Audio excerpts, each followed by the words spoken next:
Video truk tangki Pertamina terguling setelah terperosok ke parit viral di media sosial.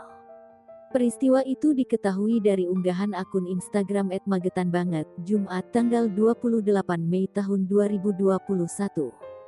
Truk tersebut terlihat hilang kendali sebelum akhirnya masuk ke dalam parit. Truk tangki Pertamina bermuatan 16.000 liter solar itu terguling di Jalan Raya Madiun, Surabaya, Jumat tanggal 28 Mei tahun 2021, sore. Kecelakaan terjadi karena rem truk tiba-tiba tak berfungsi.